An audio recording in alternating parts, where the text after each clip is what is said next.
नमस्कार दोस्तों, हमारी आज की कहानी का नाम है मजबूर पिता।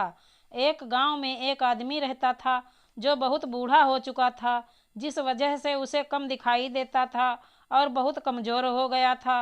इसलिए अपनी बची खुची ज़िंदगी अपने बेटे के साथ बिता सके, इसलिए शहर में रह रहे अपने बेटे के घर रहने चला गया।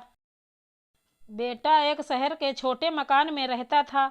मकान तो उसका छोटा था, लेकिन उसके अंदर जो चीज़ें थी वो महंगी थी। उस मकान में बेटा, उसकी पत्नी और उनका एक 5 साल का बच्चा, ये छोटा सा परिवार साथ मिलकर रहता था। बूढ़े पिता के आने से उनके परिवार का एक सदस्य और बढ़ गया। यह पूरा परिवार रोज सुबह शाम डाइनिंग टेबल पर साथ में खाना खाया करता। बूढ़ा पिता अपनी कमजोरी के चलते हमेशा खाने की चीजें नीचे गिराता रहता और कई बार कांच के बर्तन भी टूट जाते। कुछ दिनों तक तो बहू और बेटे ने यह सब सहन किया, लेकिन बाद में वे दोनों बूढ़े की ऐसी हरकतों से चिढ़ने लगे। एक दिन बेटे ने कहा कि ऐसा कब तक चलेगा, हमें कुछ करना पड़ेगा।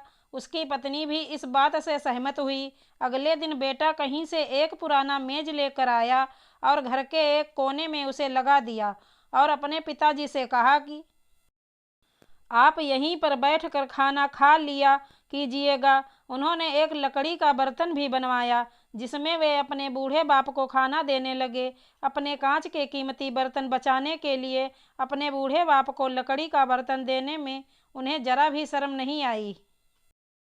अब खाने का समय जब जब होता तो बूढ़ा बाप एक कोने में बैठकर खाता और बाकी का परिवार डाइनिंग टेबल पर खाना खाया करता।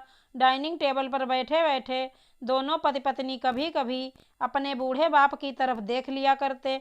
बूढ़े बाप की आंखों में उन्हें आंसू भी नजर आते, मगर उन पर जैसे कोई असर ही नहीं होता। बूढ़े का पोता भी यह नज़ारा हमेशा देखता और वह अपने में ही खोया रहता। एक दिन जब पति पत्नी डाइनिंग टेबल पर बैठकर खाना खा रहे थे, तब उनका बच्चा जमीन पर बैठकर कुछ कर रहा था।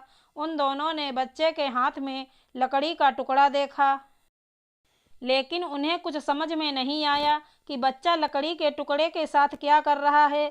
जब बच्चे के पिता ने उससे पूछा कि बेटा आओ खाना खा लो, तुम नीचे बैठकर क्या कर रहे हो, तब बच्चे ने भोलेपन से कहा, अरे मम्मी पापा, मैं आप दोनों के लिए लकड़ी का बर्तन बना रहा हूँ ताकि आप लोगों को जब आप बूढ़े हो जाओ तो इनमें खाना दे सकूं। अपने नादान बेटे द्वारा कही गई यह सहज बात दोनों के दिल में तीर की तरह उतर गई। दोनों एक दूसरे का चेहरा निहारने लगे। बिना कुछ कहे ही दोनों की आंखों में पानी आ गया और उन्हें अपने भविष्य की किताब अपने आप के सामने खुलती हुई नजर आई।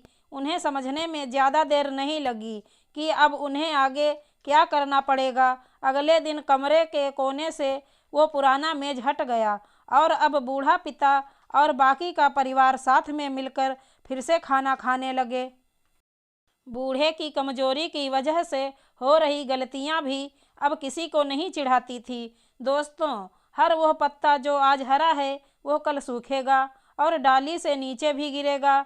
इसलिए हमें अपने बड़े बूढ़ों का हमेशा ख्याल रखना चाहिए और हमें हमारे माता पिता और बुजुर्गों के साथ वैसा ही व्यवहार करना चाहिए जैसा हम चाहते हैं कि हमारे बूढ़े होने के बाद हमारे बच्चे हमारे साथ करें।